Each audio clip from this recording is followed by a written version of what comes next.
প্রিয় শিক্ষার্থী ভাই বোনেরা, তোমরা সবাই কেমন আছো? আই হোপ তোমরা সবাই ভালো, কারণ আমাদের দেশটা আবার স্বাধীন হচ্ছে এবং অলরেডি আমাদের যা যা দাবি ছিল সব কিছু পূরণ হয়েছে, ঠিক আছে। সো এক্ষেত্রে আমাদের স্কুল কলেজ অনেকগুলা এইচএসসি পরীক্ষা স্থগিত ছিল এবং ষষ্ঠ থেকে নবম শ্রেণীর যে মূল্যায়ন কার্যক্রমটা সেটা স্থগিত ছিল, ঠিক আছে।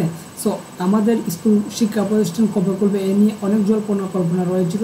এখন ফাইনালি আমাদের স্কুল কলেজ কবে খুলবে সেটা নিয়ে নিউজ পাবলিশ হয়েছে।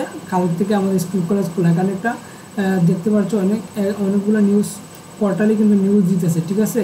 আগামীকাল থেকে বিশ্ববিদ্যালয় খোলা, শিক্ষা প্রতিষ্ঠান খোলা, ইউনিভার্সিটি যদি আমরা ওপেন করে দেখি সরকারি অফিসগুলো শিক্ষা প্রতিষ্ঠান খোলা থাকবে। সো এক্ষেত্রে আমরা একটু পরে দেখতে পারি মঙ্গলবার থেকে সব সরকারি অফিস শিক্ষা প্রতিষ্ঠান খোলা থাকবে বলে জানিয়েছে আন্তঃবাহিনী জনসংযোগ ISPR সোমবার 5 আগস্ট অর্থাৎ গত রাত্রে এ বার্তার তথ্য জানানো হয়, ঠিক আছে।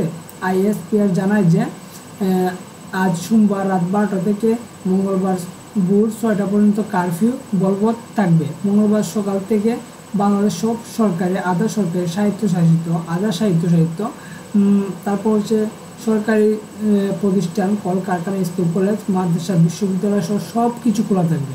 ওভারঅল সব কিছু খোলা থাকবে। সো তোমরা যারা এসএসসি পরীক্ষা দিবা, তোমাদের পরীক্ষাটা অলরেডি তারা একটা রুটিন দিয়েছে। সো এই রুটিনটা অনুযায়ী পরীক্ষা হতে পারে, এখনও কিন্তু তারা শিওর না, তবে রুটিনটা চেঞ্জ হওয়ার সম্ভাবনা অনেক রয়েছে এবং তোমাদের মূল্যায়ন পরীক্ষাটাও মেবি হয়ে যাবে। তোমাদের স্কুল প্রতিষ্ঠান সব কিছু খোলা হবে, আস্তে আস্তে সব কিছু আবার ঠিক হবে, ঠিক আছে। তো তোমরা তারপরও সাবধানে থাকবা, অনেক কিছু হতে পারে তারপরও। তো তোমরা সবাই সাবধানে থাকবা, সুস্থ থাকবা, টেক কেয়ার।